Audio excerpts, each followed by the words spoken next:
अस्सलाम वालेकुम। खलीज के मेहमान में फौज़ा कुलसुम राना। आज हमने कोरोना के हवाले से कैसे आप एहतियात कर सकते हैं और किस स्प्रे से कैसे आप बच सकते हैं, अपने ऑफिस को, घर को महफूज रख सकते हैं, इसी हवाले से हमने जिस मेहमान शख्सियत को अपने स्टूडियोज़ में मदऊ किया है। अल खिदमत के जनरल सेक्रेटरी हैं मोहम्मद अल्ताफ़ शेर, हमारे साथ स्टूडियोज़ में मौजूद हैं। अस्सलाम वालेकुम। वालेकुम जी। मोहम्मद अल्ताफ़ साहब, कोरोना दूसरी लहर है, पूरी दुनिया इससे मुतासिर है। अब मुझे पता चला कि अल खिदमत ने बहुत सारी जगहों पे स्प्रेज किए हैं। स्प्रे में इस्तेमाल क्या होता है?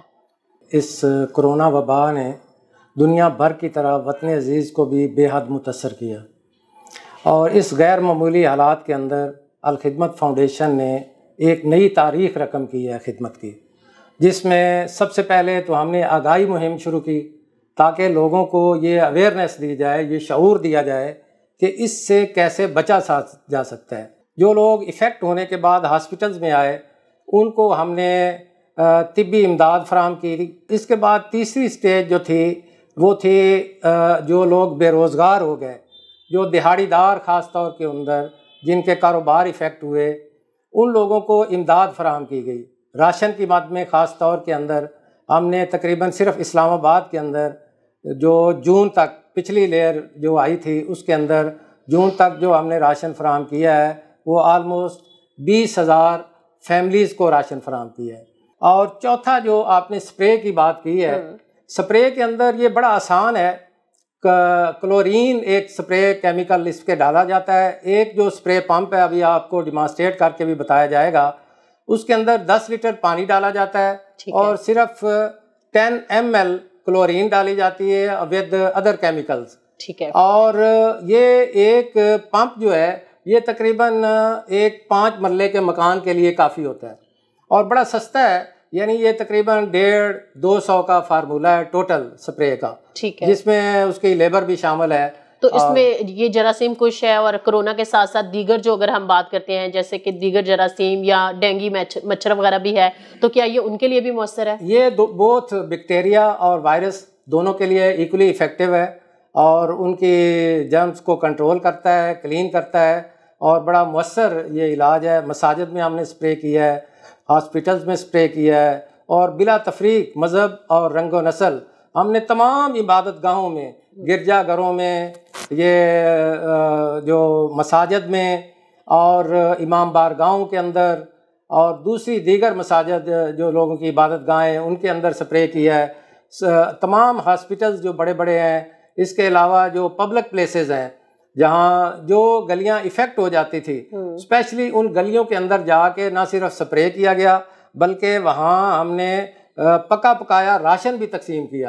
और ये हमारे वॉलंटियर्स की आप ये समझें कि बहुत बड़ी एक कुर्बानी थी कि उन्होंने रिस्क लेके लोगों के उन इलाकों के अंदर जाना जो कि लॉकडाउन हो चुके थे, वहाँ जाके स्प्रे करना तमाम हिफाजती तदाबीर के साथ। ऑफ कोर्स कि आपको उस एरिया को जब आप स्प्रे कर देते हैं तो वो एरिया डिसइंफेक्ट हो जाता है। तो अल्ताफ साहब, कितने अरसे के लिए वो डिसइंफेक्ट हो जाता है? जैसे आपने बताया कि बहुत सारी वायरल और बैक्टीरियल डिजीजेस जो हैं वो नहीं हो पाती हैं, तो कितने अरसे बाद ये घरों में या दीगर जगहों पे करना चाहिए ताकि दीगर बीमारियां जो हैं उससे बचा जा सके? जैसे आपने हवाला भी दिया कि सैनिटाइजर का भी इस्तेमाल हम एहतियाती तौर पर ही कर रहे हैं।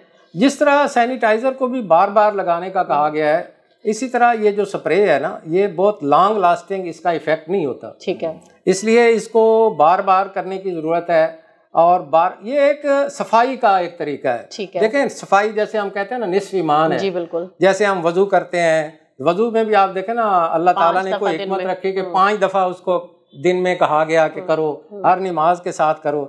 इसी तरह ये सफाई का एक तरीका है कि आप अपनी सफाई के लिए उसको जरासीम से पाक करने के लिए बार बार ये स्प्रे करें। चलो हर रोज़ नहीं तो 15-20 दिन के बाद एक स्प्रे हो जाए, ताकि ये ज़्यादा से ज़्यादा सफाई होगी तो ज़्यादा से ज़्यादा आप जरासीमों से बच सकेंगे।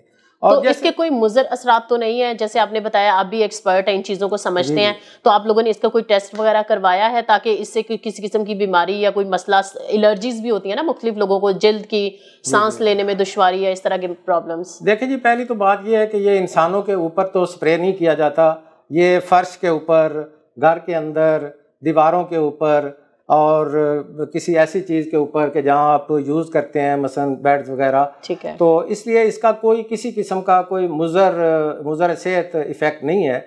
और ये सेफ़ एक स्प्रे है। क्लोरीन इंसानों के लिए भी किसी किस्म का इसका कोई ऐसा इफ़ेक्ट नहीं है कि जो किसी की जिल्द के ऊपर या किसी की सांस के ऊपर या इनहेल तो खैर वो करता ही नहीं है, तो लेकिन इस तरह के इसके कोई बैड इफ़ेक्ट नहीं है। हम मेरे ख्याल में बुलाते हैं उनको और थोड़ा सा अगर हमें बता दें कि किस तरह से वो स्प्रे करते हैं, मुख्तलिफ घरों में दफातर में जाते हैं। तो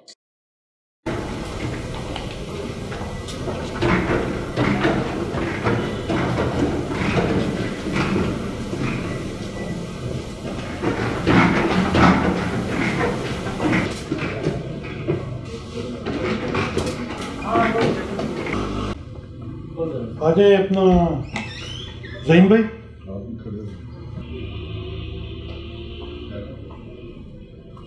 20 लीटर का कैन है जी, और इसमें हम आमतौर पे 10 लीटर पानी यूज़ करते हैं। और इसके अंदर ये प्रेशराइज सिस्टम है, ये प्रेशर डेवलप होता है, और आगे ये इसका डिस्पेंसिंग सिस्टम है जिसको जब हम खोलते हैं तो फिर इसमें से फुहार निकलती है। ये बारीक ड्रॉपलेट्स बनते हैं, बारीक ड्रॉपलेट से ये जो है बिखर जाता है, और ख़ास तौर पे दरवाज़ों पे, फर्श पे, जिस जगह बंदे हाथ लगाते हैं, ग्रिल के ऊपर सीढ़ियों की, उस जगह पे हम इसको ख़ास तौर पे करते हैं। फर्श पे भी करते हैं कि अगर कोई जर्म गिरे हुए हैं, और ये बैक वक्त बैक्टीरिया वायरस दोनों के लिए ये मुफीद है। और ख़ास तौर पे अगर कहीं पानी पड़ा हो और डेंगू का के बच्चे हों तो ये उसके लिए भी मुफीद है। लेकिन अगर डेंगू मच्छर बन चुका हो तो फिर ये काम नहीं करेगा। इसमें क्या क्या डालते हैं? नैलूर क्या है? इसमें बेसिकली तो क्लोरीन है, और क्लोरीन पाउडर फॉर्म में मिलती है, पाउडर में भी मिलती है, लिक्विड में भी मिलती है। और हमने ये इत्माम किया था, अभी तक यही सिलसिला चल रहा है कि हम हर एक को जो क्लोरीन हमसे मांगता है हम फ्री देते हैं। हमने पिम्स हॉस्पिटल में भी मशीनें प्रोवाइड की हैं उनके वार्ड के लिए, और उनको हम शुरू के 7-8 दिन हम उनको फ्री सर्विस भी देते रहे, दिन में 2 दफ़ा। जी, डेमो आपने देखा किस तरह से इसको डिसइंफेक्ट करने के लिए इस्तेमाल किया जा रहा है, आपको बताया है तहसीन साहब ने, उनकी टीम ने। अल्ताफ साहब, कौन कौन से आलात हैं, जैसे टेलीफोन है, फैक्स है, दीगर चीज़ें भी, ऑफिस की अगर बात करूं, मसाजिद की बात करूं, घरों की बात करूं, तो किन किन चीज़ों को डिसइंफेक्ट ये करता है? जैसे आपने बोला कि मुज़र तो नहीं है सांस लेने में या दीगर चीज़ों में, तो मुख्तलिफ आलात है ना, जैसे शुरू में रिसर्चेज आ रही थी जी, मोबाइल पे इतने घंटे वायरस रहता है, इंसानी हाथ पे इतने घंटे रहता है, तो इसके जो फ़वाइद हैं वो थोड़ा बताइएगा कि तमाम चीज़ों के लिए यकसा है। जी बिल्कुल, इसका इफ़ेक्ट तो हर उस जगह पे जिस जगह भी ये स्प्रे किया जाएगा। अलबत्ता जैसा कि ये बताया गया है कि ये जो मेटल वाली चीज़ें हैं उनके ऊपर इसका स्टे ज़्यादा होता है, तो इसलिए मेटल वाली जो चीज़ें हैं उनके ऊपर ज़्यादा फ्रीक्वेंटली स्प्रे करने की ज़रूरत है। बेशक उसके लिए छोटा कोई हैंड पंप स्प्रे लिया जाए जिसमें थोड़ी सी, मिसाल के तौर पे 1 लीटर पानी की गुंजाइश हो, और उसके अंदर थोड़ा सा, यानी अगर इसके अंदर 10 लीटर पानी के अंदर 10 ml हम डालते हैं तो उसके अंदर 1 लीटर के अंदर 1 ml स्प्रे करके, तो आप छोटी छोटी आपकी जो यूज़ की चीज़ें हैं, जैसे टेलीफोन है, लैपटॉप है, या इस तरह की जो चीज़ें हैं, उनको आप सफाई इसके ज़रिए से रख सकते हैं, साफ़ सुथरा कर सकते हैं अपनी चीज़ों को। तो कुछ लोग कह रहे थे कि जी जरासीम कुश या सैनिटाइज़र या डिटॉल बहुत ज़्यादा इस्तेमाल करें, जो अच्छे बैक्टीरिया हैं वो भी किल हो जाते हैं, तो उसके भी मनफी असरात है। तो इसका अगर लोगों को ना समझ आए, इसकी डोज कुछ ज़्यादा क्लोरीन इस्तेमाल कर ले, कुछ नुकसानात या कोई ऐसी चीज़ तो नहीं, कोई खुदा न खास्ता ख़तरे की बात तो नहीं है? नहीं, किसी किस्म की कोई ख़तरे की बात नहीं है। ये इस तरह का केमिकल नहीं है कि जैसे कोई बड़ी देर तक कुछ लोगों का रेजिडुअल इफेक्ट होता है। ठीक है, इसका कोई इस तरह का लॉन्ग टाइम रेजिडुअल इफेक्ट नहीं है, ये जल्दी वाश हो जाता है, इसी वजह से इसको बार बार स्प्रे करने का कहा गया है। एहतियात हर हाल में ज़रूरी है कि इसकी कहते हैं ना कि हमेशा की और ज़्यादा देर की जुदाई से चंद लम्हों की जो एहतियात है वो ज़्यादा बेहतर है। बिल्कुल आपने सही कहा कि चंद लम्हों की जो एहतियात है वो बेहतर है, और तमाम तर जो एहतियाती तदाबीर हैं कोरोना के हवाले से बैनुल-अक़वामी इदारा बराए सेहत ने जारी कर रखी हैं, खुदारा उन पर अमल कीजिए ताकि आप महफूज रह सकें। इसी पैगाम के साथ फौज़ा कुलसुम राना और हमारे स्टूडियोज़ में मौजूद थे अपनी टीम के हमरा। जी प्लीज़। वो जो है ना कि चंद फुट की दूरी बहुत दिनों की दूरी से बेहतर है। बिल्कुल सही कहा, ताकि आप महदूद रहें और महफूज रहें। इसी पैगाम के साथ फौज़ा कुलसुम राना और मोहम्मद अल्ताफ शेर को उनकी टीम के साथ दीजिए इजाज़त। देखते रहिए खलीज न्यूज़ इस्लामाबाद।